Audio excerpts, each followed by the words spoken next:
سيئات أعمالنا من يهده الله فلا مضل له ومن يضلل فلا هادي له أشهد أن لا إله إلا الله وحده لا شريك له أشهد أن محمدا عبده ورسوله صلى الله عليه وسلم يا أيها الذين آمنوا اتقوا الله حق تقاته ولا تموتن إلا وأنتم مسلمون يا أيها الناس اتقوا ربكم الذي خلقكم من نفس واحدة وخلق منها زوجها وبث منهما رجالا كثيرا ونساء واتقوا الله الذي تساءلون به والأرحام إن الله كان عليكم رقيبا يا أيها الذين آمنوا اتقوا الله وقولوا قولا سديدا يصلح لكم أعمالكم ويغفر لكم ذنوبكم ومن يطع الله ورسوله فقد فاز فوزا عظيما أما بعد فإن أصدق الحديث كتاب الله وخير الهدي هدي محمد صلى الله عليه وسلم وشر الأمور محدثاتها فإن كل محدثة بدعة وكل بدعة ضلالة وكل ضلالة في النار أيها الإخوة ikhwani wa akhwati azani Allah wa iyyakum, bapak-bapak, ibu-ibu, saudara-saudari yang semoga dimuliakan Allah Azza wa Jalla. Kita bersyukur kepada Allah Subhanahu wa taala pada kesempatan sore hari ini kita diberikan oleh Allah Subhanahu wa taala kemudahan untuk dapat beribadah kepada Allah Subhanahu wa taala, melaksanakan tujuan hidup kita untuk mentaati Allah. Kita melaksanakan salat, kita berzikir kepada Allah, kita bersyukur kepada Allah, dan kita minta ampun kepada Allah. Lalu kita berkumpul di majelis ilmu dalam rangka untuk mendengarkan qala Allah qala Rasul, apa yang disampaikan oleh Allah, apa yang disampaikan oleh Rasulullah kepada kita, untuk kita memperdalam ilmu kita dan agar kita mempelajari apa yang bisa menjadi keselamatan kita di dunia dan keselamatan kita di akhirat nanti. Dan kita alhamdulillah, segala puji bagi Allah, telah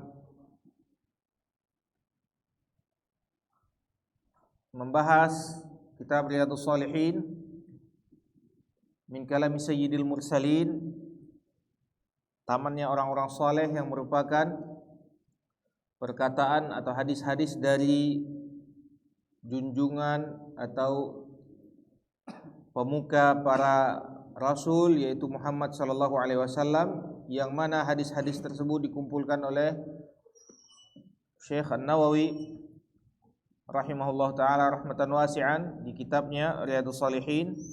Dan kita telah masuk ke bab yang kedua setelah bab niat dan ikhlas. Sekarang kita masuk ke bab taubat. Bab taubat. Dan ini susunan bab yang sangat teliti sekali dari Imam An-Nawawi atau dari Syekh Nawawi rahimahullah taala rahmatan wasi'an, karena memang kita dituntut yang pertama kali untuk mengikhlaskan diri kita, mengikhlaskan seluruh niat kita untuk Allah Subhanahu wa taala dalam setiap perbuatan, perkataan, dan setiap apa yang ada di hati kita, kita ikhlaskan untuk Allah Subhanahu wa taala. Lalu selanjutnya kita banyak-banyak bertaubat kepada Allah. Karena bagaimanapun kita, atau baiknya amal perbuatan kita, tetap saja kita selalu akan punya kesalahan dan kekurangan. Makanya ini di awal-awal kita harus menyadari bahwasanya kita ini harus banyak-banyak bertaubat dan minta ampun kepada Allah Subhanahu wa taala, sebagaimana bapak kita Nabi Adam turun ke dunia sebagai orang yang minta ampun kepada Allah, orang yang bertaubat kepada Allah. Dan kita juga anak keturunannya adalah orang-orang yang banyak minta ampun kepada Allah SWT. Diperintahkan untuk banyak minta ampun kepada Allah SWT atas kesalahan dan kekurangan kita. Selanjutnya kita akan masuk ke hadis yang ke-15 ya. 15, siapa yang baca? Fahmi baca kali. Siapa yang baca?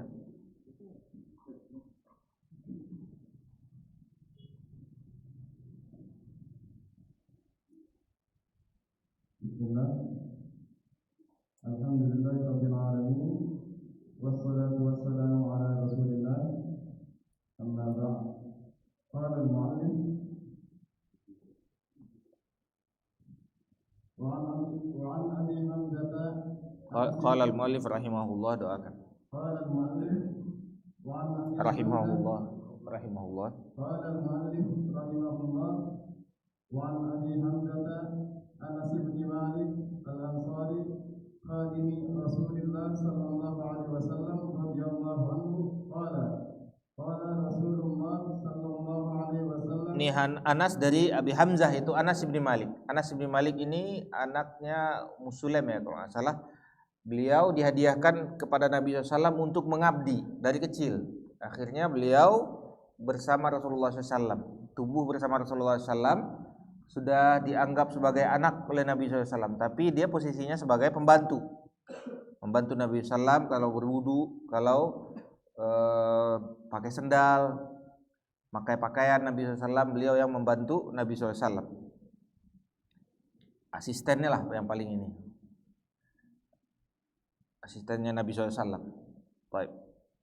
Nah, Anas ini paling banyak kenal dengan hadis. Salah seorang yang paling banyak tahu tentang hadis Nabi SAW, yaitu orang-orang terdekatnya. Pertama Anas, yang kedua Aisyah radhiyallahu anha sebagai istri langsung. Lalu Abu Hurairah yang memang didoakan oleh Nabi SAW untuk menyimpan hadis-hadis beliau, dan Ibnu Mas'ud. Ada beberapa orang yang tinggal di masjid sebagai ahlu suffah, memang tidurnya di masjid, tidur di masjid, makan di masjid, pokoknya nunggu Nabi SAW aja keluar masjid, mereka langsung ngikutin Nabi SAW. Nah, Anas ini salah satu orang yang selalu mengekor, selalu ngikutin Nabi SAW. Kata beliau, Rasulullah SAW bersabda, fadal. Qala Rasulullah sallallahu alaihi wasallam, "Allahu afrahu bi tawbati 'abdihi min ahadikum saqata 'ala ba'irihi wa qad adallahu fi amrin fala." Naam. Sungguh Allah sangat gembira, sangat senang. Jadi Allah itu disifatkan dengan sifat-sifat yang juga kita ada disifatkan dengan hal tersebut. Tapi bedanya apa? Laisa kamitslihi syai'un. Kegembiraan Allah tidak sama dengan kegembiraan kita. Namanya sama, maknanya sama, tapi berbeda hakikatnya. Sebagaimana juga Allah marah, berbeda dengan marahnya kita. Allah sabar, berbeda juga dengan kesabaran kita. Allah cemburu, berbeda dengan kecemburuan kita. Ini akidah Ahlussunnah wal Jamaah yang diingkari oleh Asy'ari. Asy'ari mengatakan Allah cuman punya 20 sifat.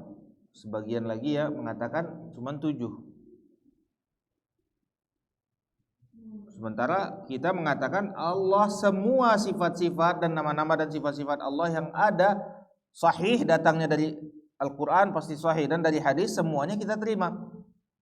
Min ghairi tahrif wala tabdil wala tamthil, tanpa kita rubah, tanpa kita ta'til, kita hilangkan, tanpa kita menanyakan, memisal-misalkan dengan permisalan atau mencari bagaimananya hakikatnya, tapi maknanya jelas. Allah bergembira, maknanya apa? Ya gembira maknanya. Tapi hakikatnya berbeda dengan hakikat makhluk. Allah sangat gembira dengan taubatnya seorang hamba. Sangat senang Allah dengan taubatnya seorang hamba. Lebih senang daripada salah seorang di antara kalian yang jatuh dari tunggangannya, dari ontanya.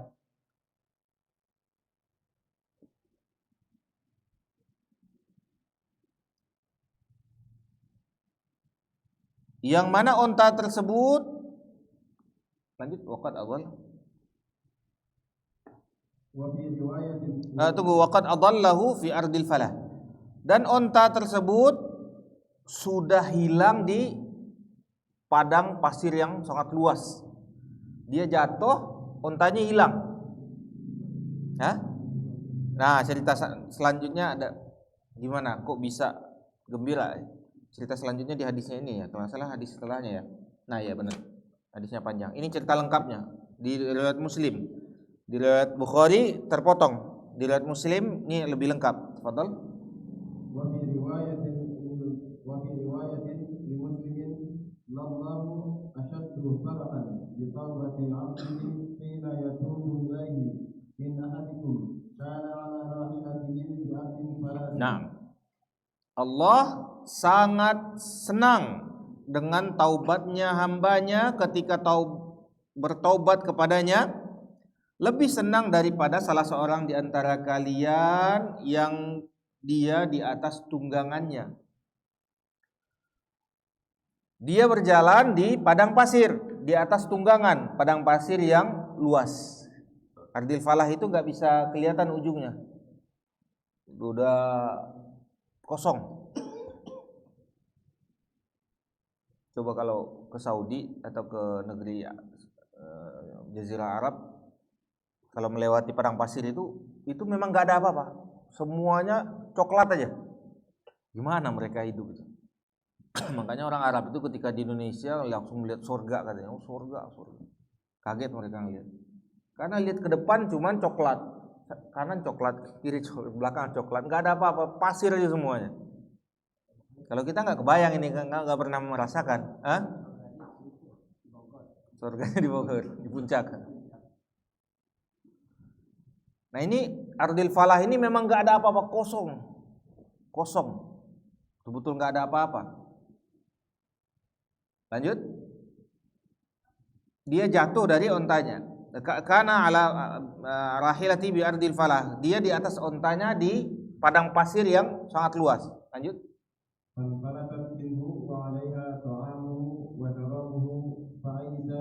Nah, jatuh dia. Dia jatuh dari tunggangannya. Kadang-kadang begitu. Kalau tunggangannya terlalu cepat atau orangnya nggak mahir, jatuh dari tunggangan. Ontanya lari terus, dianya ketinggalan. Ontanya jalan terus. Padahal di onta tersebut ada makanannya, ada minumannya, ada perbekalannya, semuanya di atas onta. Dia jatuh di belakang onta, ontanya udah jalan, udah lari. Fa'ayisa minha, akhirnya dia sudah putus asa. Oh, mungkin udah kering bibirnya kan? Sudah kering bibirnya, nggak ada minum, nggak ada makan. Gimana tuh? Kalau kita mungkin nggak tahu rasanya. Coba tanya sama orang Arab, tahu rasanya. Kita mah jatuh, air di mana-mana, hujan juga gede di sini. Kita malah takut hujan di sini. Kalau hujan aja udah takutan banjir di sini. Kalau di sana, kalau sudah tinggal di padang pasir itu, ketinggalan di padang pasir, nggak ada makan, nggak ada minum, itu sudah putus asa. Hah?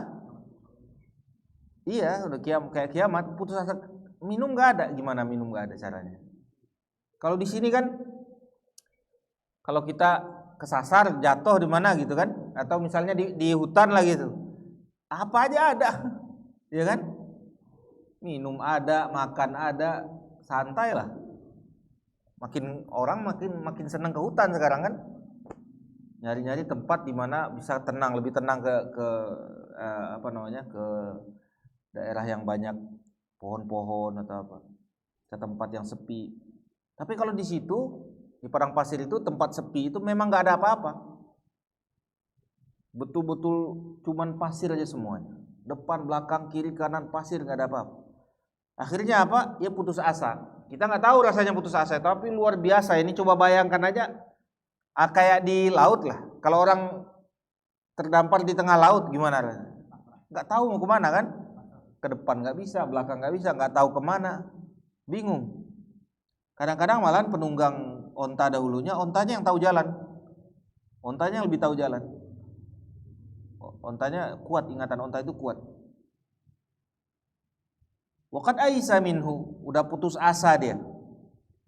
Fa'ata syajaratan. Lanjut. Fa'ata syajaratan fattaja'a fi dhilliha wa qad aisa min rahilatihi. Naam, akhirnya dia bertemu dengan sebuah pohon, lalu dia bersandar di pohon tersebut. Pohon di sana bukan pohon di sini, pohon di sini mah banyak rindang atau apa. Di situ pohonnya ini kering. Kadang-kadang berduri. Lalu dia bersandar di pohon tersebut. Fi dhilliha, dan berteduh. Apa yang dia pikirin itu? Apa yang ditunggu? Nunggu mati. Udah nunggu mati aja udah. Udah nunggu mati. Waqad aisa min rahilati, dan dia sudah putus asa untuk menunggu tunggangannya. Enggak mungkin lagi datang tunggangannya. Gimana datang? Enggak ada ini, enggak ada kemungkinan datang. Lanjut. Fabainama huwa kadzalika idh huwa biha qa'imatun indahu fa'aqada bi kitamiha thumma qala min shiddatil farah Allahumma anta 'abdi wa ana rabbuk akhta'a min shiddatil farah. Nah, ketika dia lagi bersandar menunggu mati, dia sudah putus asa, dia sudah nunggu mati. Subhanallah. Betapa bersyukurnya kita hidup di Indonesia ini. Orang Indonesia ini nggak tahu betapa indahnya Indonesia. Ada pernyataan pejabat tadi baru Anda dengar, kalaulah hasil tambang dan hasil bumi Indonesia ini dikeluarkan untuk kita, itu masing-masing kita dapat 20 juta per bulan. 20 juta per bulan beli apa kita ya? Tapi diambil orang semuanya. Diambil orang juga kita hidupnya masih biasa aja, santai aja gitu. Nggak ada masalah. Masih minum kopi juga kita pagi ya, ya masih. Saking enaknya di Indonesia ini. Udah betapa banyak penjajah datang ke sini, udah dijajah negeri asing, dijajah rakyat sendiri. Tapi tetap aja kita hidup. Berarti kan luar biasa kekayaan di Indonesia ini. Enak. Kalau ini jatuh aja dari ketunggangan udah nunggu mati langsung. Nggak punya apa-apa, cuman pasir aja hidupnya. Pasir aja yang ada. Nah, akhirnya dia nunggu mati. Ketika dia sudah nunggu dia mati, mungkin udah kering bibirnya, udah nggak mungkin lagi dia hidup. Tiba-tiba datang ontanya. Dia bangun, mungkin tertidur ya dia kali. Dia bangun, datang ontanya. Idh huwa biha qa'imatan 'indahu, tiba-tiba sudah berdiri aja ontanya di samping dia. Fa akhadha bi khitamiha, lalu dia langsung pegang kekang ontanya, tali kekang ontanya. Tsumma qala min shiddatil farah, lalu dia berkata atau berteriak lagi, berteriak dengan sangat gembira. Allahumma anta 'abdi wa ana rabbuk, ya Allah engkau adalah hambaku, aku adalah Tuhanmu. Saking gembiranya, ini orang gembiranya sudah pol, udah offside gembiranya. Udah saking gembira yang sangat luar biasa. Ya Allah engkau hambaku, aku Tuhanmu. Akhta'a min syiddatil farah, salah ngomong dia, saking gembiranya salah ngomong. Nah, ini orang gembira yang, jadi makanya kalau gembira ini sedang-sedang aja. Kalau ada orang terlalu gembira memang itu kadang-kadang tidak terkontrol ngomongnya. Tapi ini tetap dia dimaafkan karena dia salah ngomong. Enggak sengaja, bukan pakai niat. Saking gembiranya dia mengatakan, ya Allah engkau hambaku dan aku adalah Tuhanmu. Akhta'a min syiddatil farah, salah ngomong karena saking gembiranya, sangat gembira sekali. Nah Allah lebih gembira lagi daripada itu. Tapi Allah tidak hilang ininya kebenaran dari Allah SWT. Kalau ini kan hilang yang benarnya, salah ngomong dia kan, salah dia. Tapi Allah lebih gembira lagi daripada orang tersebut. Ketika apa? Ketika kita taubat. Ketika kita minta ampun kepada Allah, Allah jauh lebih gembira daripada ini. Nah, jadi kita jangan pelit untuk bertaubat, pelit kepada diri kita. Allah enggak marah. Allah enggak marah kalau kita taubat, bahkan Allah senang Ini Pak Haji ini misalnya ada orang maling, nyolong misalnya, ya kan? Nyolong motor misalnya. Terus datang ke rumah Pak, saya minta maaf, motornya saya colong misalnya. Marah nggak kira-kira? Kadang-kadang kita sifat kemanusiaan kita ya, wah kurang ajar, saya mau kerja kemarin hilang motor, ya kan? Akhirnya marah kan? Nah Allah enggak, Allah gembira kalau kita taubat itu. Kalau manusia kadang-kadang kalau ada orang minta maaf, minta ampun, wah, belum tentu langsung diterima. Kadang-kadang diomelin dulu. Oh kurang ajar ya, pantesan ya, bikin susah aja kamu kan gitu kan. Artinya kita tidak bisa langsung menerima. Tapi Allah bukan jangankan menerima, bahkan Allah gembira ketika kita minta ampun kepada Allah. Kalau kita bertobat kepada Allah, Allah sangat senang dengan tobat hambanya. Lebih senang daripada orang yang dalam keadaan itu tadi. Apakah tidak kita banyak-banyak bertobat? Nabi SAW bertobat berapa kali sehari? 70 sampai 100, tidak berdosa itu. Orang tidak berdosa begitu. Apalagi kita ini. Kita dosanya Masya Allah, la haula wala quwwata illa billah. Kalaulah kita tahu gimana dosa kita, itu kata Nabi SAW, lau ta'lamuna ma'alam la bakaitum katsiran wa la dhahiktum qalilan. Kalaulah kalian tahu apa yang aku ketahui, kata Nabi SAW, tentu kalian itu banyak menangis. Dan tentu kalian itu jarang tertawa.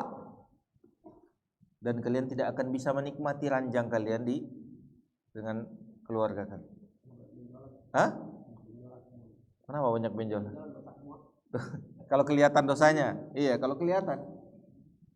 Nah, terkadang sebagian kaum muslimin tidak belajar, jadi dia tidak tahu kesalahan dia. Sebagian kita ini tidak belajar, tidak tahu kesalahan kita. Ada sebagian kaum muslimin enggak sholat masih merasa aja dia lebih suci. Saya kan hati saya lebih bersih. Enggak sholat mending daripada sholat katanya kan. Daripada sholat tapi hatinya kotor, mendingan saya. Udah ngomongnya enggak benar lagi, udah enggak sholat lagi, terus sombong lagi. Udah salah sombong lagi. Bayangkan ya. Begitu sebagian kaum muslimin. Udah salah sombong lagi. Orang benar aja enggak boleh sombong. Nah, ini karena sedikitnya belajar.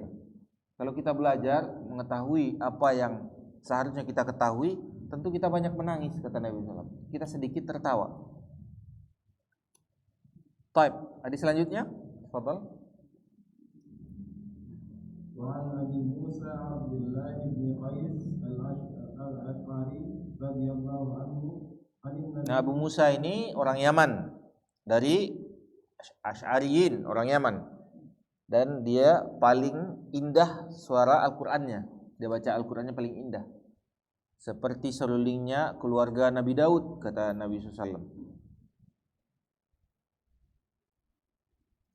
Selanjutnya, kata Nabi SAW atau sabda Nabi SAW, qal Inna Allah Ta'ala yabsutu yadahu fil laili liyatuba musii'un nahar wa yabsutu yadahu fil nahar liyatuba musii'ul lail hatta tatlu'a asy-syamsu min maghribiha. Nah, lagi-lagi kita katakan ini adalah nama dan sifat Allah, tidak boleh kita robah dan tidak boleh kita maknai dengan makna yang kita tidak ketahui. Kita tetap mengatakan Allah punya nama dan sifat sesuai dengan kemuliaan Allah. Kata Nabi SAW, Allah membentangkan tangannya menunggu orang yang bertaubat dari orang-orang yang berdosa pada siang hari. Allah bentangkan tangannya di malam hari menunggu. Seakan-akan Allah ingin merangkul mereka. Siapa yang salah di siang hari, Allah tunggu di malam hari siapa yang mau bertaubat. Makanya itu di malam hari itu salah satu zikir yang paling bagus itu bertaubat.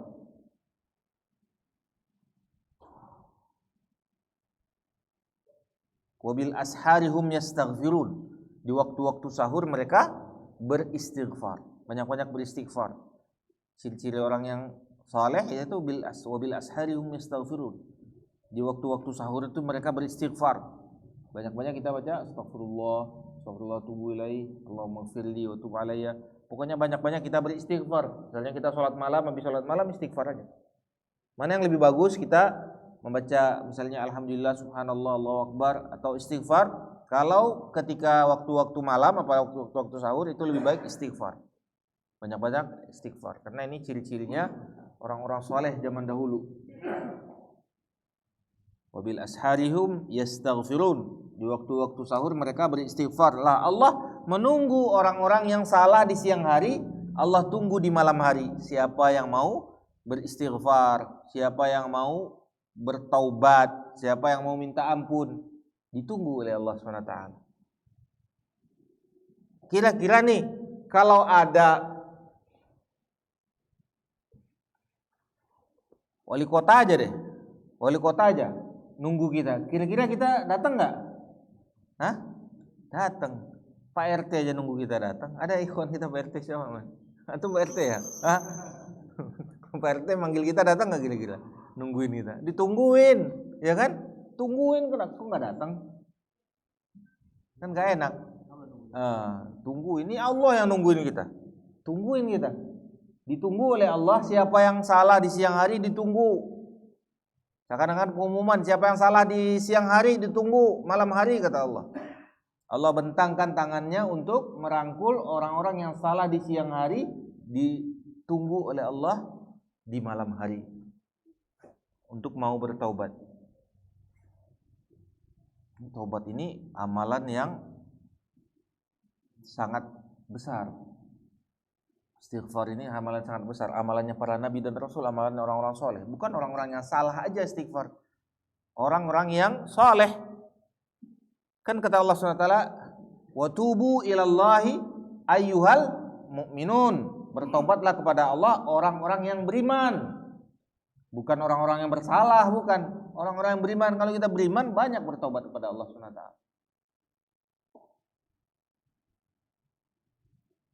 Wa yabsutu yadahu bin nahari liyatuba musii'al lail. Dan Allah bentangkan tangannya di siang hari untuk menunggu orang-orang yang salah di malam hari. Kalau ada yang punya kesalahan, kekurangan, kelalaian di malam hari, pagi-pagi cepat minta ampun kepada Allah SWT.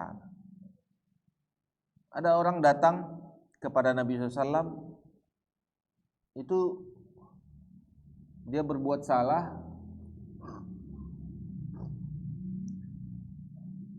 lalu ditanya oleh Nabi SAW,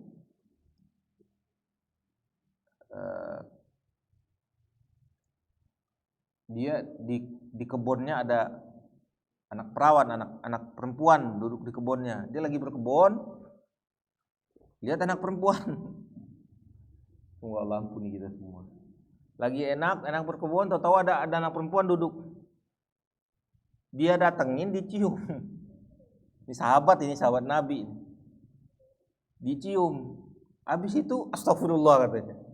Dia lari kepada Nabi SAW, ya Rasulullah, tegakkanlah had kepada saya, hukumlah saya. Apa hadnya itu? Hukum Allahnya apa itu? Saya berbuat salah ya Rasulullah. Apa yang kamu lakukan? Saya nyium anak orang. Nyium anak orang. Kata Nabi SAW, kalau itu nggak ada hadnya. Kalau hadnya zina. Kalau zina ada dirajam. Kalau maling ada potong tangan. Kalau mencium nggak ada, hadnya nggak ada. Bagaimana caranya ya Rasulullah? Saya ingin tobat. Bersihkanlah saya ya Rasulullah. Saya ingin ditegakkan had, dikisos ya, ditegakkan had hukum Allah kepada saya. Kata Nabi SAW, as-sallaita ma'ana al-fajr. Apakah kamu sholat bersama kami sholat fajar? Ajal, bala ya Rasulullah. Benar, saya sholat barusan bersama engkau ya Rasulullah. Innal hasanati yudhibnas sayyiat, kata Nabi SAW. Sesungguhnya kebaikan itu menghilangkan kejelekan. Nah, kalau kita berbuat salah, ya kita lakukan cara syar'i. Bagaimana caranya supaya kita minta ampun kepada Allah? Salah satu caranya minta ampun yaitu tadi beristighfar dan kita memperbanyak amalan-amalan saleh. Begitu kita harusnya berbanyak amal-amalan soleh agar hilang kejelekan-kejelekan kita itu. Innal hasanat yudhibnas sayyi'at. Nah, kalau kita berbuat salah di siang hari, segera kita malam hari bertaubat, minta ampun kepada Allah. Kalau kita berbuat salah kekeliruan di malam hari, segera kita paginya atau siangnya minta ampun kepada Allah Subhanahu wa taala. Hatta tatlu asy-syamsu min maghribiha, sampai keluar matahari atau terbit matahari di barat. Di barat itu tempat terbenamnya. Terbit dari situ berarti apa? Hari kiamat. Selama masih belum datang hari kiamat, kita masih ditunggu taubat oleh Allah Subhanahu wa taala. Semoga kita diberikan Allah taubat sebelum kita meninggal, sudah diberikan taubat nasuha oleh Allah Subhanahu wa taala. Baik, lanjut yang ke-17. وعن أبي هريرة رضي الله عنه قال Nah, Abu Hurairah ini adalah ahlu sufah, orang yang tinggal di masjid. Ini marbot ini, mana marbot masjid ini? Ini ahlu sufah tinggal di masjid. Adalah salah seorang yang paling banyak meriwayatkan hadis dari Nabi SAW, karena Nabi SAW rumahnya samping masjid, langsung keluar masjid, langsung ketemu dengan ahlu sufah untuk sholat. Baik, lanjut. Mantaba qabla an tatlu'a asy-syamsu min maghribiha sallallahu alaihi. Allahu akbar, Allahu akbar. Alhamdulillah. Siapa yang bertaubat, kata Nabi SAW, sebelum keluar matahari atau terbit matahari dari tempat terbenamnya itu dari barat, maka pasti Allah akan memberikannya ampun. Taballahu alaihi. Dipastikan oleh Nabi SAW. Kalau pakai fi'il madhi ini sudah pasti. Kalau madhi itu artinya pasti. Taballahu alaihi. Kan belum kan? Ini kan masih berandai-andai, tapi pakai fi'il madhi berarti apa? Pasti terjadi. Sama dengan Ata amrullah fala tasta'jilun. Ata pakai fi'il apa? Madhi kan? Hari kiamat, padahal dia belum terjadi, tapi pasti terjadi artinya. Kalau pakai fi'il madhi, sesuatu yang belum terjadi artinya pasti. Nah, taballahu alaihi, pasti Allah akan memberikan dia taubat. Jadi taubat itu tidak akan ditolak oleh Allah Subhanahu wa taala. Pasti diberikan Allah taubat.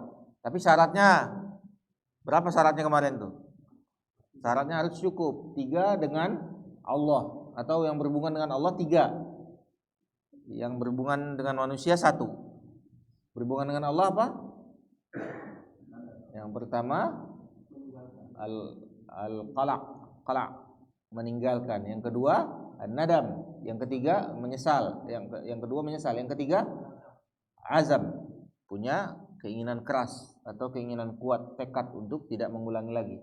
Kalau berhubungan dengan manusia tambah 1 lagi, raddul mazalim, mengembalikan hak orang lain atau mengalihkan kezaliman yang telah kita lakukan. Semoga Allah terima tobat kita semua. Lanjut yang 18. Wa Abi Abdurrahman Abdullah bin Umar bin Khattab an Nabi sallallahu alaihi wasallam qala inna Allah azza wa jalla yaqbalu tawbatal 'abdi ma lam yughargir. Naam, dari Abi Abdurrahman, Abu Abdurrahman Abdullah ibn Umar, dari Abdullah itu anaknya Umar. Umar punya anak namanya Abdullah. Sering di rumah Nabi SAW karena bibinya Maimunah, istrinya Nabi. Istrinya Nabi SAW, Maimunah, bibinya. Dan itu Ibnu Abbas, afwan, ini apa namanya? Hafsah itu kakaknya. Kalau Maimunah itu Ibnu Abbas. Hafsah kakaknya. Jadi sering main di rumah Nabi SAW. Jadi beliau ini tumbuh di rumah Nabi SAW. Kakaknya Hafsah, istrinya Nabi SAW, anaknya Umar. Nah, kata beliau, Rasulullah SAW bersabda, Allah Subhanahu wa taala pasti akan menerima taubat seorang hamba Kalau pakai fi'il mudhari ini artinya istimrar, berkelanjutan, selalu akan diterima oleh Allah. Istimrar, yufidu istimrar. Selalu akan diterima taubat seorang hamba itu selama belum yugargir. Yugargir itu nafasnya di tenggorokan. Sebelum dicabut nafasnya masih bisa diterima Allah SWT. Sampai Fir'aun pun ketika mau taubat itu kaget malaikat. Kan Fir'aun, amantu bi Rabbi Harun wa Musa, kata Fir'aun, aku beriman kepada Tuhannya Harun dan Musa, kata. Kaget malaikat, akhirnya disumpal oleh malaikat, mulutnya pakai tanah karena dia sudah mengaku Tuhan sebelumnya. Tapi tidak cukup imannya begitu. Harus dia melaksanakan konsekuensinya. Itu namanya tasdik. Kalau tasdik belum, dia keluar dari kekufuran. Yang mengeluarkan dari kekufuran itu iman. Kalau tasdik belum. Kalau tasdik kayak Heraklius, ini dia tasdik, tahu dia ini nabi. Saya tahu ini nabi. Kalau saya di sana saya akan cuci kakinya. Tapi itu baru tasdik, pembenaran. Belum dia mengikuti konsekuensinya, mentaati konsekuensinya. Kalau dia ikuti konsekuensi keimanan tersebut, baru dia menjadi orang yang beriman. Nah, selama belum sampai di tenggorokan, tetap akan selalu diterima oleh Allah SWT taubatnya seorang hamba. Baik, lanjut. Satu lagi mungkin. Udah azan belum? Belum ya? Berapa lagi?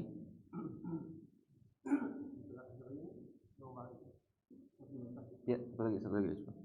وعن زيد بن حبيش قال أتيت صفوان بن عسال رضي الله عنه أسأل عن المسيح على الخفين فقال ما جاء بك يا زر فقلت ابتغاء العلم. Nah, begini orang dahulu tuh. Ini Zir ini tabi'in ya kalau nggak salah ya, Ibnu Hubaish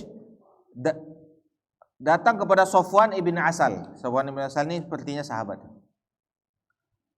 Kata Zir, wahai Sofwan radhiyallahu anhuma, dia datang kepada Sofwan, as'aluhu 'anil masih 'alal khufain. Aku bertanya tentang hukum mengusap khuf atau mengusap sepatu ya. Jadi kalau kita bersafar, kita boleh mengusap di sepatu itu kalau sepatunya di atas mata kaki. Ada hukumnya. Jadi wudu, misalnya kita di pesawat mau ke umroh misalnya ya. Kita pakai sepatu yang di atas mata kaki atau pakai kaos kaki. Kaos kaki juga sama. Nah, kita berwudu nggak perlu buka sepatu.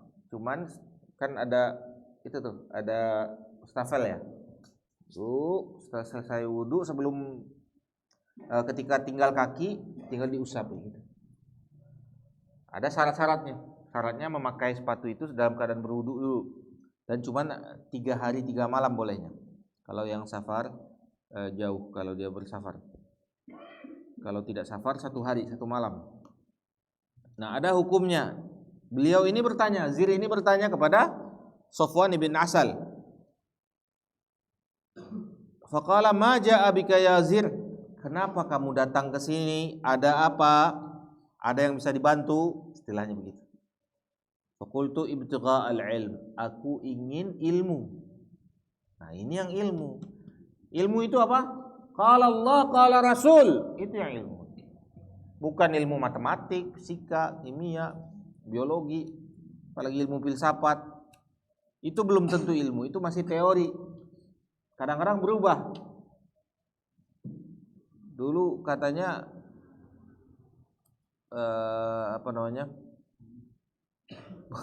misalnya manusia dari kera atau bumi dari letusan, ledakan, macam-macam lah teori-teori itu masih teori. Kalau al-ilm kata Imam Syafi'i, al-ilmu qala Allah qala Rasul. Itu yang ilmu. Kalau itu pasti, ilmu pasti. Kalau kita ingkari, kita bisa kufur. Enggak mungkin salah. Allah dan Rasulnya enggak mungkin salah. Jadi itu yang ilmu. Jadi Kamu datang ke sini untuk apa? Ibtigha'il ilm. Aku ingin ilmu. Ilmu itu apa? Qala Allah, qala Rasul. Ini keyakinan Islam. Ilmu itu qala Allah, qala Rasul. Qala innal malaikata tada'u ajnihataha li talibil ilm ridwan bima yatlub. Ketahuilah sesungguhnya para malaikat membentangkan sayapnya menaungi orang-orang yang belajar. Allahu Akbar. Ini keutamaan yang sangat luar biasa, semoga kita termasuk di dalamnya. Keutamaan yang luar biasa. Orang yang belajar, ingin belajar, ini dia sendiri nih. Apalagi kita udah ramai begini nih. Dia sendiri datang ke Safwan ibn Asal. Zir ini datang, aku ingin ilmu. Tolong sampaikan apa itu mengusap khuf, mengusap sepatu, kaos kaki untuk berwudu. Bagaimana caranya? Kata Safwan ibn Asal, bergembiralah kamu, sesungguhnya malaikat membentangkan sayapnya di atas orang yang menuntut ilmu untuk menaungi orang tersebut. Kalau kita ingin perlindungan, naungan dari Allah SWT dan dari para malaikat Allah SWT, caranya yaitu belajar menuntut ilmu. Ridwan bima yatlub, karena malaikat itu ridho. Dia sangat cinta dengan apa yang diinginkan oleh pelajar tadi. Pelajar itu ingin apa? Ingin ilmu. Itu yang diridhoi malaikat. Senang malaikat mengikutinya. Nah, begitu. Jadi kalau ada, anak pernah dulu, ada orang kesurupan dulu, dirukian kesurupan dulu, disuruh kesurupan dulu. Yang bawa ini teman anak, dia punya pengajian. Gini aja deh, Anda bilang, antum ikut aja kajian dia nih, kajian teman anak ini. Akhirnya dia ikut kajian, terus hilang setan. Enggak ada lagi dia kesurupan habis itu. Dia udah berapa kali anak rukian itu kesurupan lagi. Akhirnya suruh ngaji, antum ngaji sama dia. Pokoknya setiap kali ada kajian antum ikut, Anda bilang. Akhirnya ngaji dia. Habis itu nggak pernah lagi kesurupan. Karena yang ngikutin setan ini. Yang ngikutin dia setan. Disuruh ke kajian, yang ngikutin jadi apa? Malaikat yang ngikutin dia jadinya. Ya kan? Kalau malaikat datang, setannya kabur, ya enggak? Alhamdulillah hilang. Habis itu nggak ada lagi dia kesurupan. Udah azan nih kayaknya. Fadal.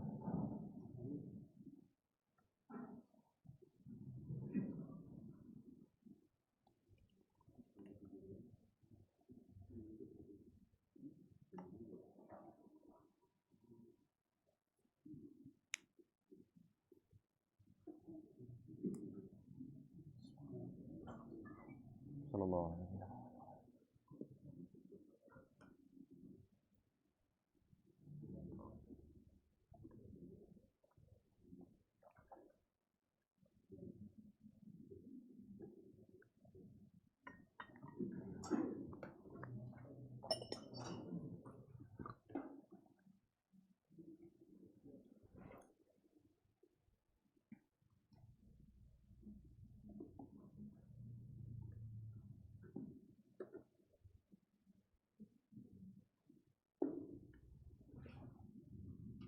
Allahu Akbar, Allahu Akbar.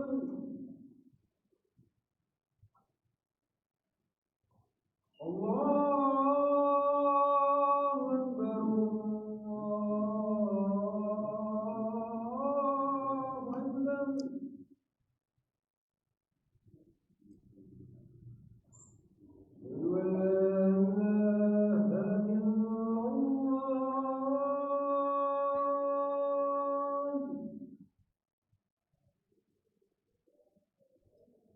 أشهد أن لا إله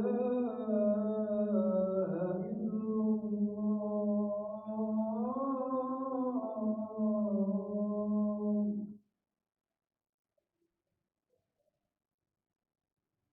أشهد أن محمدا رسول الله.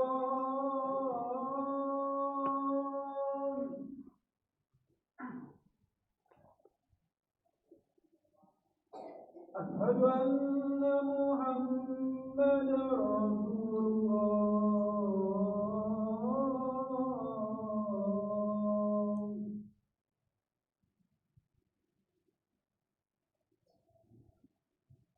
حي على الصلاة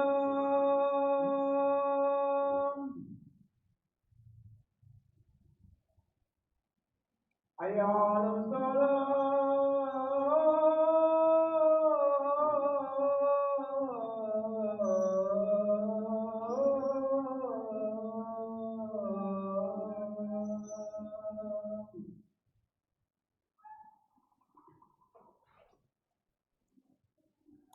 حي على الفلاح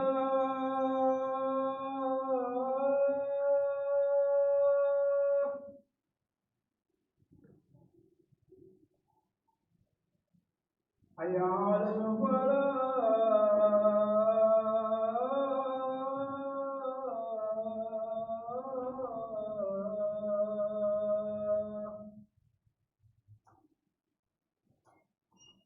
الله أكبر الله أكبر لا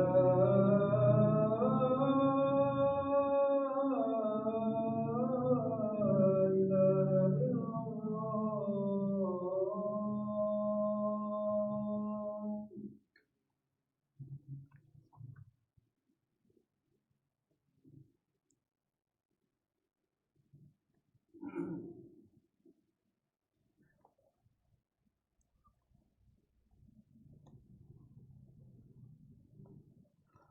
Baik, bismillahirrahmanirrahim. Alhamdulillahirabbil wassalatu wassalamu ala Rasulillah. Ini ya ikhwah, hadis yang sangat besar ini. Hadis yang sangat besar dan yang sangat penting. Ini penting untuk diingat dan penting untuk dipahami isinya, dipahami maknanya, lalu penting untuk diamalkan, diambil manfaat-manfaat di dalamnya. Ini hadis dari Zir ibn Hubaish. Beliau ini tabi'in, muridnya sahabat. Lalu dia bertanya kepada salah seorang sahabat Nabi, nama beliau Safwan ibn Assal. Safwan ibn Assal. Nah, mungkin ini hadisnya saking panjangnya atau saking besarnya gitu ya. Mungkin kita butuh jelaskan di pertemuan selanjutnya lah insyaallah. Ini sangat penting hadis. Ini salah satu modal penuntut ilmu untuk dia semangat belajar. Salah satunya yaitu malaikat mengikuti orang yang menuntut ilmu itu. Kita harus yakin bahwasanya kita dalam kita belajar agama ini dengan kita mengikhlaskan niat kita kepada Allah SWT dan mempelajari ilmu yang benar, pasti malaikat mengikuti kita untuk menaungi kita, membantu kita, menguatkan kita. Sebagaimana firman Allah Ta'ala, innal ladzina qalu rabbunallah tsumma istaqamu tatanazzalu alaihimul malaikah. Orang yang mengatakan Tuhan kami adalah Allah, Rabb kami adalah Allah, lalu dia istiqomah. Istiqomah adalah menjalankan perintah-perintah Allah. Ya, kalau istiqomah menjalankan perintah Allah pertama, fa'lam, belajar annahu la ilaha illallah, mengenai la ilaha illallah, yaitu mengenai tauhid, mengenai iman dan konsekuensi-konsekuensinya, dan juga bagaimana mengamalkan amalan yang soleh dengan iman tersebut. Belajar menuntut ilmu. Innal ladzina qalu rabbunallah tsumma istaqamu, orang-orang yang mengatakan Rabb kami adalah Allah, lalu mereka istiqamah dalam menjalankan perintah-perintah Allah, tatanazzalu alaihimul malaikah, turunlah malaikat. Tatanazzal itu bukan turun satu, turun berduyun-duyun malaikat itu turun. Banyak malaikat itu turun. Wa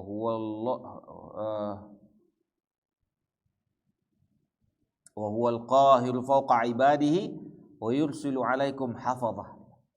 Allah yang maha kuasa, berkuasa di atas hamba-hambanya, dan dialah yang menurunkan atau mengirimkan malaikat-malaikat hafadhah. Malaikat-malaikat hafadhah itu malaikat-malaikat penjaga.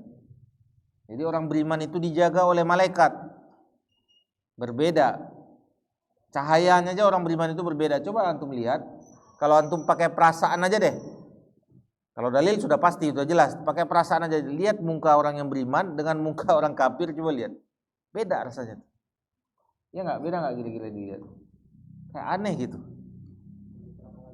Nah, kayak kalau itu gelap aja kelihatannya. Kecuali udah pakai ini filter ya. Kalau pakai filter susah kita bedain aja. Ya kan? Sekarang banyak penipuan soalnya. Tapi lihat langsung coba. Ada orang yang beriman itu jalannya tuh di dunia itu alladzina yamshuna fil ardi haunan, tenang jalannya. Apa yang dia cemaskan karena dia sudah istiqomah menjalankan perintah Allah itu tenang.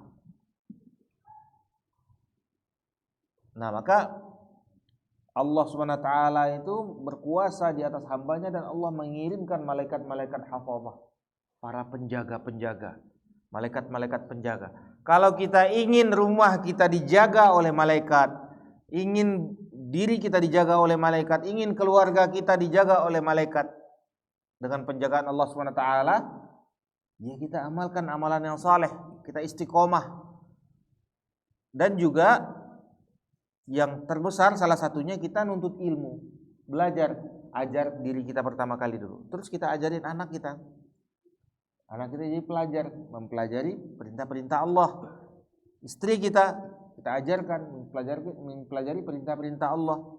Kewajiban-kewajiban kita apa, hak-hak kita apa yang halal, apa yang haram, apa yang mendatangkan kebaikan, apa yang mendatangkan mudaratatan, bahaya.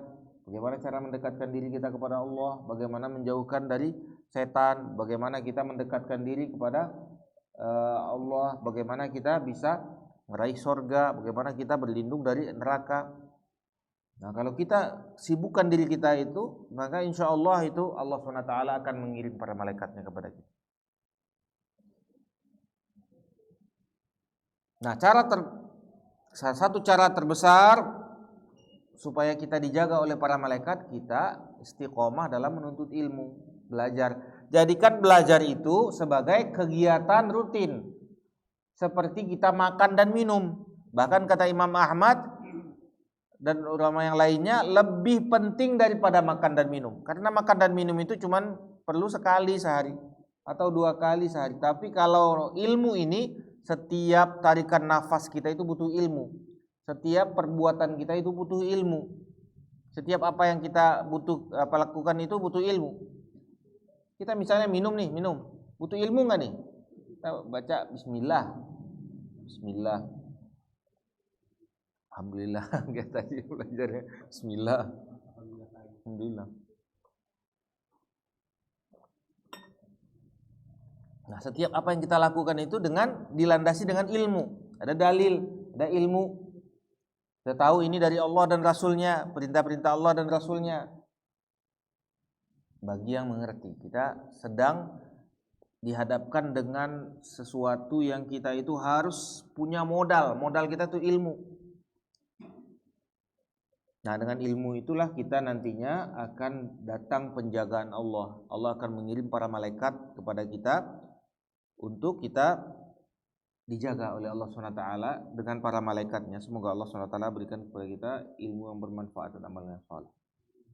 Fadhal, kalau ada pertanyaan mungkin akan kita lanjutkan di hadisnya di pertemuan selanjutnya insyaallah. Kalau ada ini diskusi, tafadhal. Silakan. Waalaikumsalam warahmatullahi wabarakatuh. Orang tanpa mengucapkan istighfar, tanpa orang bertaubat, tapi dia sholat terus ngaji, apakah itu cukup untuk mengampuni dosa? Misalkan orang dia nggak istighfar, dia nggak taubat, tapi dia selalu misalkan dosa, tapi dia ketika ikut kajian gitu, apa itu cukup? Kalau menurut keterangan Imam Syafi'i, ya Bismillahirrahmanirrahim, alhamdulillah, salatu wassalamu ala Rasulillah. Menurut keterangan Syekh Nawawi, beliau mengatakan kan di awal kitab wajib. Coba kita balik lagi, kita buka lagi bab taubah. Qala ulama at-taubatu wajibatun. Taubat itu wajib min kulli dzanbin, setiap apapun dosanya. Yang kita ketahui, dosa kan ada 2. Ada yang kita ketahui berdasarkan pengetahuan ini ada dua. Berdasarkan pengetahuan ada dua dosa. Ada dosa yang kita ketahui, ada dosa yang tidak kita ketahui. Nah, apalagi tahu tapi dia nggak mau taubat, ya kan? Kalau seandainya dia mencukupkan diri dengan dia melakukan perintah Allah, sholat, puasa, berzakat, dan yang lain-lainnya, itu masih ada bentuk taubat di dalamnya. Karena sholat itu sebenarnya isinya taubat. Bukan kita assalamualaikum, assalamualaikum, astagfirullah, ya kan? Kita duduk di antara dua sujud, Allah maghfirli, rabbighfirli, rabbighfirli, rabbighfirli, ya kan?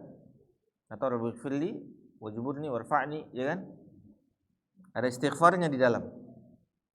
Nah, jadi kalau melakukan kebaikan itu sudah include di dalamnya itu ada istighfar itu sebenarnya. Sebagian kebaikan itu di dalamnya ada istighfar. Tapi tetap kita usahakan seperti yang dibimbing oleh ulama atau yang diarahkan oleh para ulama. At-taubatu wajibatun. Kan qala al-ulama, kata Imam Nawawi, kata Syekh Nawawi, qala al-ulama, para ulama mengatakan at-taubatu wajibatun. Taubat itu wajib min kulli dzambin. Setiap apapun dosanya wajib. Kalau dari tempat dosanya ada yang zahir, ada yang khafi, ada yang tampak, ada yang tersembunyi. Kalau yang tampak, misalnya kita bertobat, kita tahu apa yang kita perbuat itu. Tapi yang khafi juga kadang-kadang gitu, ada prasangka. Prasangka buruk pada Allah dosa bukan? Dosa.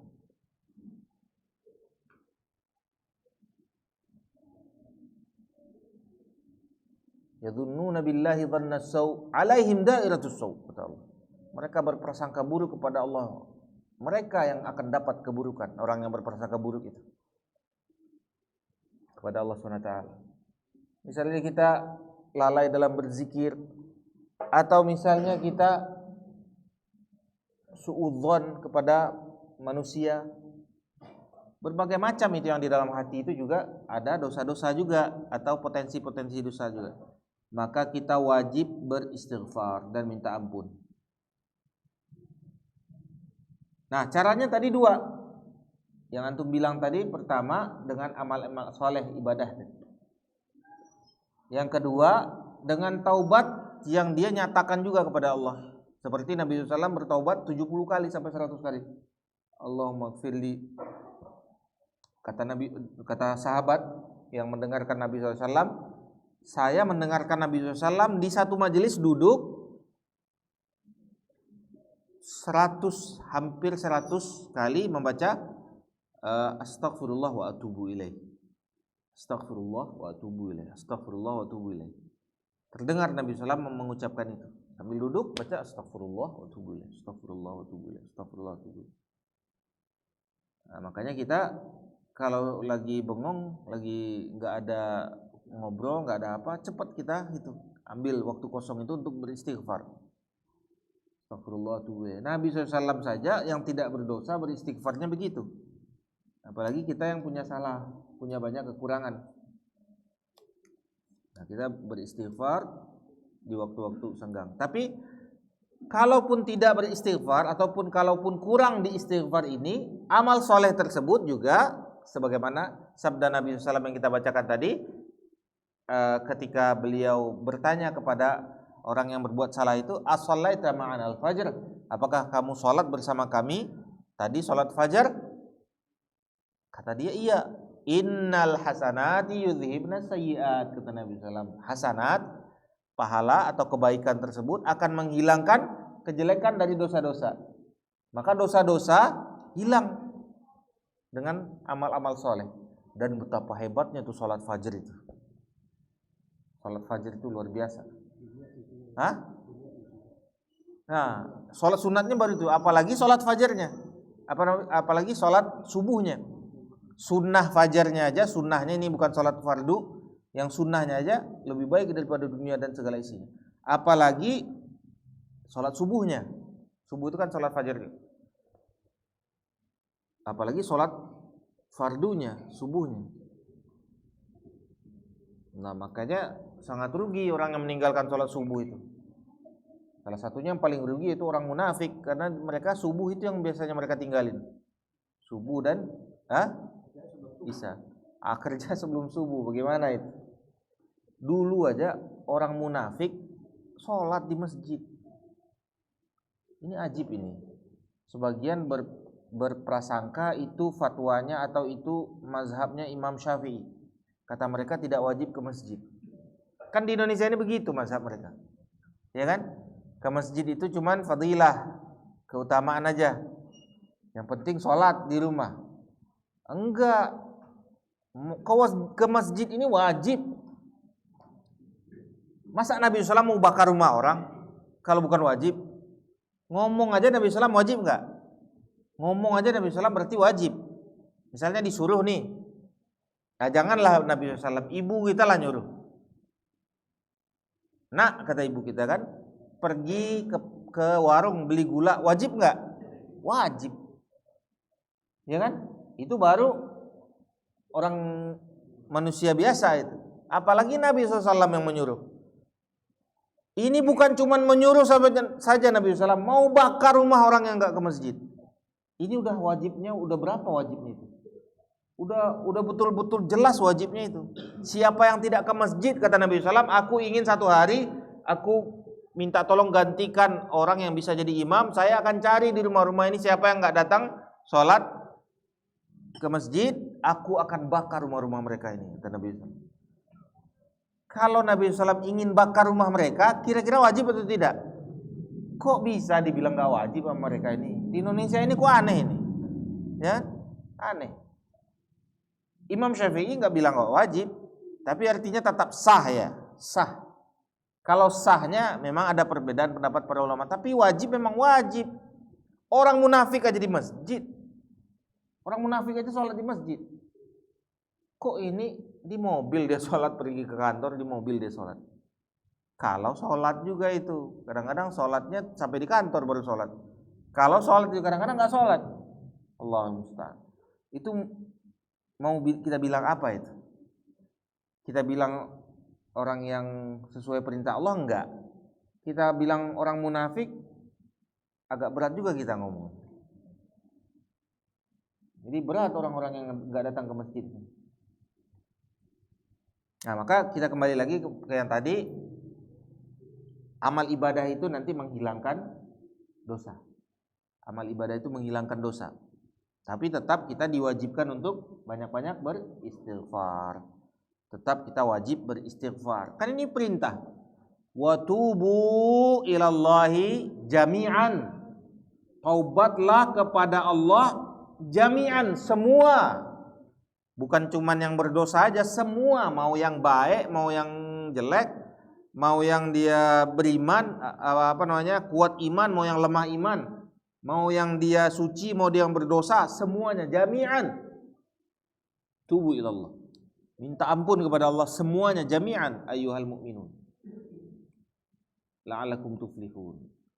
Kalian akan beruntung. Yang beruntung itu orang-orang banyak bertaubat, mereka yang orang yang akan beruntung. Ditambah lagi dengan tadi amal soleh. Kata Nabi SAW, tidakkah kalian lihat kalau seandainya ada orang di depan rumahnya punya ada sungai mengalir, lalu dia berwudu, mandi 5 kali sehari, apakah dia masih punya kotoran? Adakah kotorannya? Gak mungkin Rasulullah 5 kali dia mandi sehari, mana mungkin kotor lagi. Nah, begitulah permisalan orang yang sholat 5 waktu. Tapi tetap aja wajib untuk bertaubat kepada Allah SWT. Jadi dua-duanya, amal soleh dan juga beristighfar. Baik, ada lagi? Tafadhol.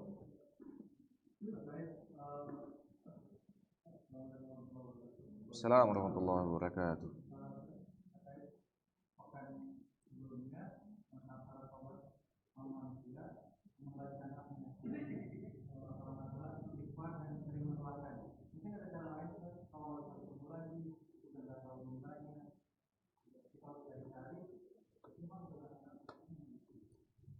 Eh,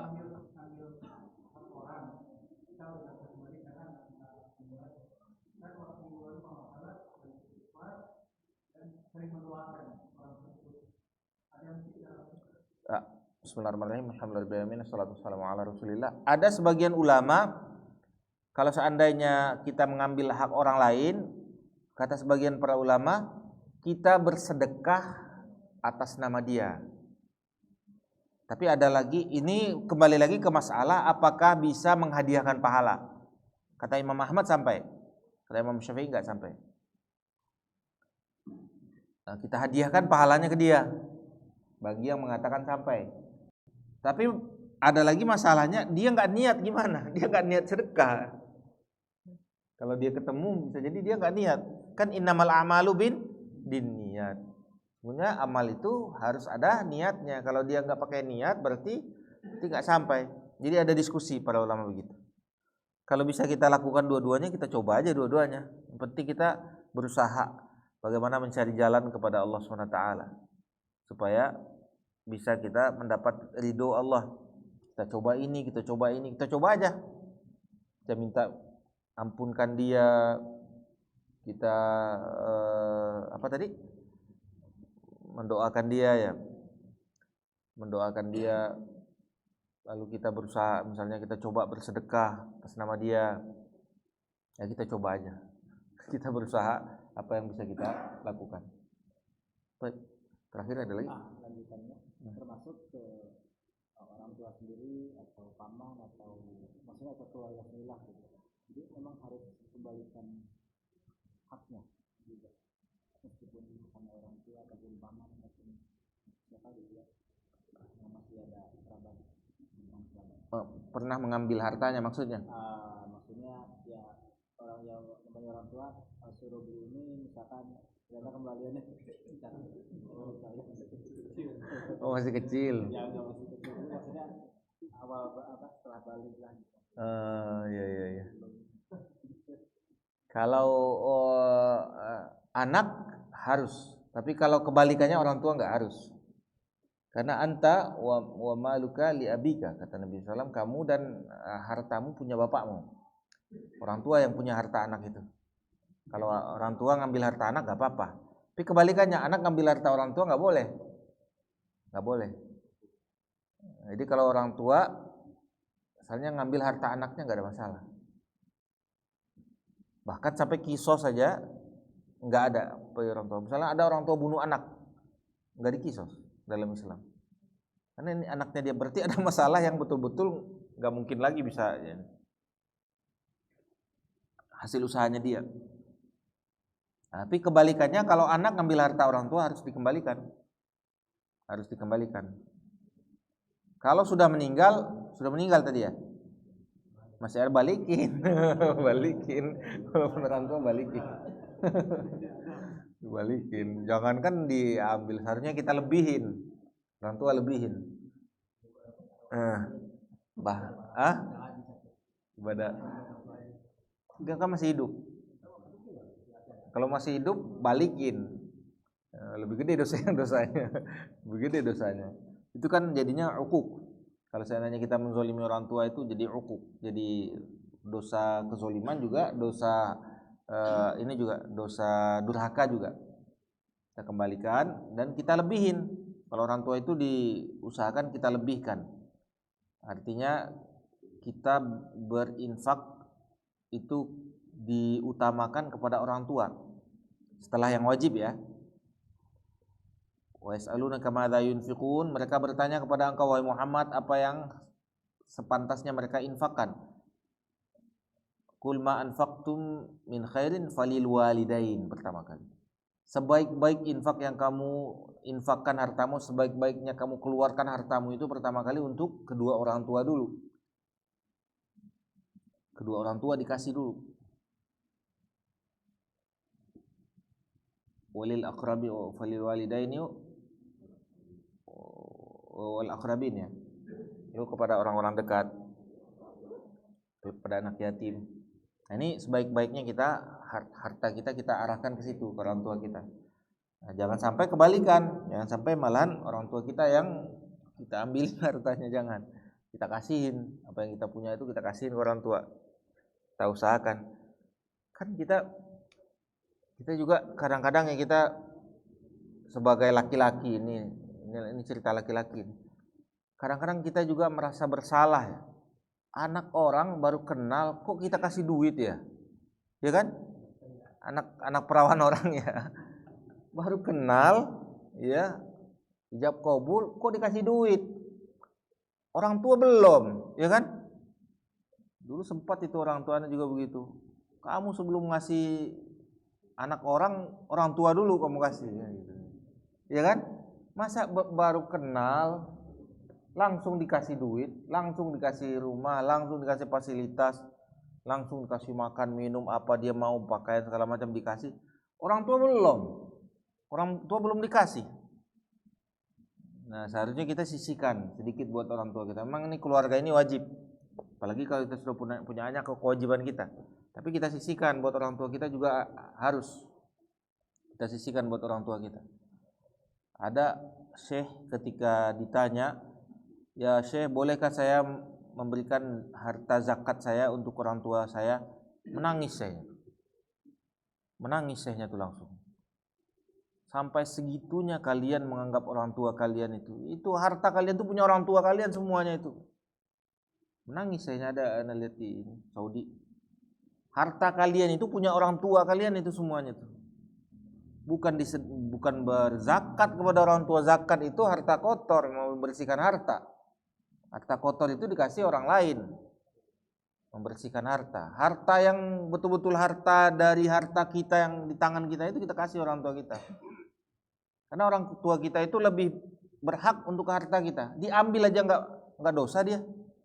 Orang tua kita nih ngelihat harta kita diambil begitu, nggak dosa orang tua kita. Karena itu punya dia. Anta wa maluka li abika, kata Nabi SAW. Kamu dan harta kamu itu punya orang tuamu. Jangankan harta, kamunya juga punya orang tua. Jiwa kita itu atau badan kita ini punya orang tua kita. Makanya kalau ada orang tua bunuh anak, nggak dikisos orang tuanya, nggak dibalas nyawa, nggak. Karena ini anak dia ini hasil usaha dia. Nggak mungkin orang tiba-tiba aja dia bunuh anak, nggak mungkin gitu. Berarti ada masalah besar gitu di situ. Nah jadi orang tua itu bahkan zakat saja tidak pantas untuk orang tua kita. Harus harta kita yang paling mulia kita kasih ke orang tua kita. Walaupun kita nggak bisa ngasih banyak ya. Kadang-kadang ke orang lain bisa kita kasih banyak. Ini anak perawan orang bisa kita kasih banyak duit. Kita kasih cincin, kita kasih gelang, kasih kendaraan, kasih rumah, kasih TV, kasih apa.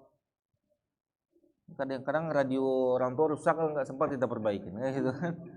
Cuma radio aja, anak orang dikasih internet, kasih TV, ya kan? Nggak boleh. Kita orang tua ini harus kita utamakan. Nah kalau ada hak-hak orang tua kita segera itu jadi 2 kali dosanya. Pertama dosa kezaliman, yang kedua dosa ukuk, dosa durhaka jadinya.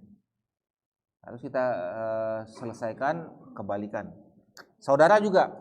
Saudara ini orang yang pertama kali yang harus kita berbuat ihsan. Ada istri Nabi SAW membebaskan budak. Kata Nabi SAW, kemana budak kamu? Mana pembantu kamu? Sudah saya bebaskan ya Rasulullah. Kalau kamu kasih ke saudaramu itu jauh lebih besar pahalanya daripada membebaskan budak. Kalau kasih saudaramu itu lebih besar pahalanya. Ada salah seorang sahabat Nabi punya Bayruha. Bayruha itu tempat air mengalir di depan Masjid Nabawi itu dulu ada oasenya. Lalu dia bertanya, "Ya Rasulullah, saya ingin mensedekahkan harta saya karena Allah berfirman, lan tanalul birra hatta tunfiqu mimma tuhibbun." Allah, kamu tidak akan sampai kepada kebaikan yang betul-betul sempurna, kebaikan yang benar sampai kamu menginfakkan hartamu di jalan Allah yang paling kamu cintai. Dan yang paling saya cintai yaitu ini, oase depan Masjid Nabawi. Ada air mengalir di situ, Nabi SAW sering ngambil minum di situ. Ini yang paling saya cintai. Coba taruh ya Rasulullah di tempat yang paling besar pahalanya, yang paling dicintai Allah di mana? Kata Nabi SAW, kamu bagikan ke saudaramu. Kamu bagikan potong-potong gitu di kapling-kapling, kamu kasih saudaramu. Saudara ini yang paling besar ininya pahalanya setelah orang tua. Orang tua, saudara. Nah, harus kita utamakan. Jangan sampai kita zolimi. Kalau kita zolimi itu lebih besar lagi dosanya. Jadi kaidahnya sesuatu yang besar pahalanya kalau kita berbuat baik, kalau kita berbuat salah itu lebih besar juga dosanya. Itu kaidahnya. Kalau kita berbuat baik kepada sesuatu lebih besar pahalanya daripada yang lain, maka kebalikannya, mafhum mukhalafahnya, kalau kita berbuat salah di situ dosanya juga lebih besar daripada dosa yang lain. Seperti misalnya kita di hari haram, hari sebelum Arafah itu di 10 Zulhijjah itu 10 inna amalu soleh ahabbu ilallahi fi hadzal asyar, kata Nabi SAW. Amal soleh yang paling dicintai, tidak ada yang lebih dicintai oleh Allah, lebih baik daripada 10 hari ini, 10 hari Zulhijjah. Dosanya juga lebih besar di situ. Kalau ada seseorang berbuat dosa di situ, dosanya juga lebih besar. Misalnya Ramadan, orang berbuat kebaikan di bulan Ramadan itu pahalanya sangat besar. Dosanya juga lebih besar daripada hari lain. Nah, begitu juga itu tadi. Kalau kita berbuat zalim kepada orang, dosanya 1. Misalnya, kalau kita berbuat zalim kepada saudara atau kerabat atau orang tua, itu dosanya berlipat-lipat, lebih besar lagi dosanya. Karena memang kita seharusnya berbuat ihsan ke situ, ternyata kita berbuat isaah. Dan orang tua ini adalah wasiat ya ikhwah. Wasiatnya Allah SWT. Wa wassaynal insana biwalidayhi. Allah telah memberikan wasiat, wanti-wanti. Allah memberikan wasiat. Wasiat ini hal yang paling penting yang diingatkan oleh Allah. Wa wassaynal insana biwalidayhi ihsana. Allah sudah mewasiatkan, wanti-wanti untuk mewasiatkan kepada orang tua berbuat baiklah, yaitu berbaktilah kepada orang tua. Ini wasiat Allah SWT, sangat wanti-wanti Allah SWT di dalam Al-Quran setelah tauhid langsung. Setelah tauhid, ya kan? Wa'budullah wa la tusyriku bihi syai'an wa bil walidaini. Setelah tauhid langsung bil walidaini. Orang tua ini hal yang terbesar setelah tauhid. Setelah tauhid hal yang terbesar, wa'budullah wa la tusyriku bihi syai'an, tauhid, wa bil walidaini ihsana. Maka ini sangat penting. Jadi semoga Allah SWT jadikan kita anak-anak yang berbakti kepada orang tua. Kita cukupkan sampai di sini. Ini masih ada orang tuanya nggak? Udah anak yatim. Anak yatimnya udah berjenggot, anak yatimnya. Anak yatim itu udah putih jenggotnya, masih anak yatim. Bapak yatim berarti ya. Kakek yatim. Subhanakallahumma wa bihamdika asyhadu an la ilaha illa anta astaghfiruka wa atubu ilaik. Assalamualaikum warahmatullahi